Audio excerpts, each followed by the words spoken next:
When we first see Rocket, he's with other raccoons. Then, we get a shot of what looks like a fence. A fence is intended to keep dangers out. Then, we see the stranger open this fence. In the next shot we see is bars. It's like prison bars.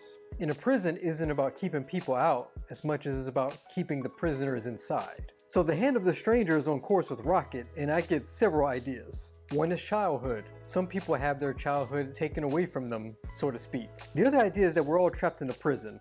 Some people may view their job as a prison, or maybe the daily routine. They get up, eat breakfast, get in traffic for an hour, go to a job they despise, get paid significantly less than they should be paid. So there's a lot of ideas you can get from this. The High Evolutionary has Rocket experimented on. There's no emotion shown. They're looking at Rocket with so little care. He's just an object to them. His pain means nothing. He's even thrown on the floor in his new prison. It's here he meets others like him. Rocket's scared, shivering. The first words are hurts. I thought it was interesting when Rocket and his friends were laying on the ground gazing up at the ceiling. At first, the way it's shot, it seems like they're in a single cell without a barrier separating them. Looking again though, we see the top of the cage. It's distinctive enough to remind us that they're still separated, mostly. Layla shows more humanity than the High Evolutionary and the scientist when she wipes the blood from Rocket's scar. I don't know if Layla is a character from the comics, but she seems to be the leader among her friends. And what's interesting about the name creation scene is Rocket, Teefs, and Floor, they all gave an explanation for their names. Layla didn't. Layla actually means night, blackness. And majority of the time when Layla is alive, we only see her, Floor, and Teefs in their cages. It's a dark room with some lights. It resembles being outside at nighttime with the street lights on. Rocket and his friends had a dream that they were going into the new world. They're imagining themselves in this world. They have expectations. When we're children, we may have an expectation or an idea of what we think adult life will be. We may have our idea of a dream job, or we may think that we're going to have an easy life. But then we come to realize that adult life isn't what we thought it would be. Or consider the American dream, which is an ideal that American citizens, quote, should have an equal opportunity to achieve success and prosperity through hard work, determination, and initiative. What people are finding out is that may no longer be the case. What makes achieving the American dream difficult is the cost of living is too high. Most workers believe their wages aren't keeping up with inflation. You may find that the case every time you get a pay increase or a job with better pay.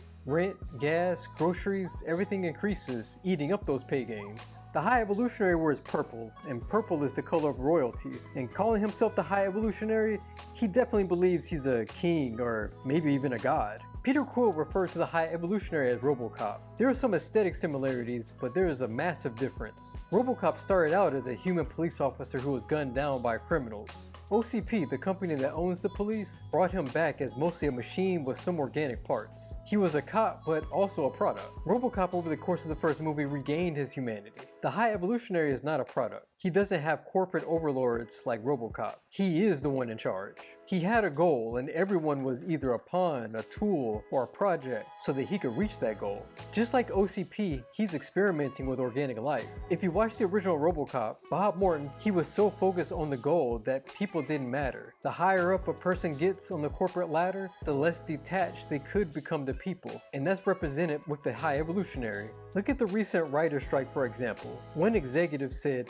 the end game is to allow things to drag on until union members start losing their apartments and losing their houses. When the High Evolutionary discovered a breakthrough and barged into the cells, it was reminiscent of a drunken father searching for a child to hurt. You even see in the next scene how he tosses Rocket. Instead of calmly speaking, he yells at Rocket, even gets in his face. Rocket got his real taste of delusionment when he asked the High Evolutionary if they're going to the new world. Sometimes workers may think if they work hard, they'll be rewarded. They come to find out that their managers or CEOs take the work they created and discard them. The High Evolutionary even said the quiet parts out loud when he told Rocket, you're simply a medley of mistakes we could learn from and apply to the creatures that truly matter. In other words, Rocket had a temporary contract job, and now that he solved a problem that even the company's creator couldn't solve, his contract is being terminated. The High Evolutionary, his goals, his vision, his company is going to thrive, and the person who helped him has no place in the glory. As for the rest of Rocket's friends, the High Evolutionary ordered to incinerate them. The High Evolutionary did what management typically does when the company is moving in a new direction: terminate employees. When Rocket was trying to free his friends, he was basically a whistleblower who basically reveals information on an organization's illegal and immoral activities. There are protections in place for whistleblowers, but the first instance of whistleblower protection law goes back to the 1700s. 10 American sailors reported on the abuses by their commander. His name was Esek Hopkins, and he tortured prisoners.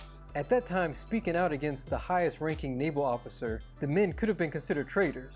Protection was important because Esek filed a lawsuit after he was relieved of his command. There's a quote from the novel entitled "The Wise Man's Fear." The quote is, "There are three things all wise men fear: the sea and storm, a night with no moon, and the anger of a gentleman." At this point in time, Rocket is not the hardened, sarcastic guardian we know. He gets Layla out of the cell. He's so happy to finally hug her, and then the High Evolutionary shoots her. Rocket can do nothing but wail. To have someone he loves die in front of him, maybe even the first person he loves, he's just in pain. And how does he respond? He relentlessly tears at the High Evolutionary. It's like a horror movie. He even shoots the guards without hesitation. The High Evolutionary said, "You think you have some worth in and of yourself without me? How dare you think you are more?" I'm no professional, but the High Evolutionary could be a narcissist. He exploited Rocket, he was controlling, lacked empathy. Rocket was referred to as a badger, a hedgehog, a squirrel. He always denied being a raccoon, so when he finally said that his name was Rocket Raccoon,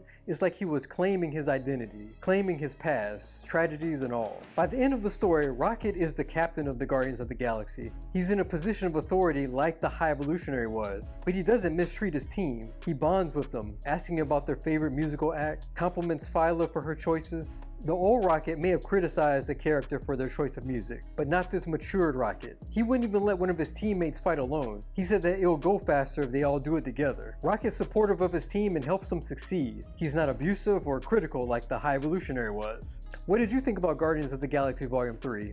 Like, share, comment. If you haven't done so already, please subscribe to my channel. Take it easy.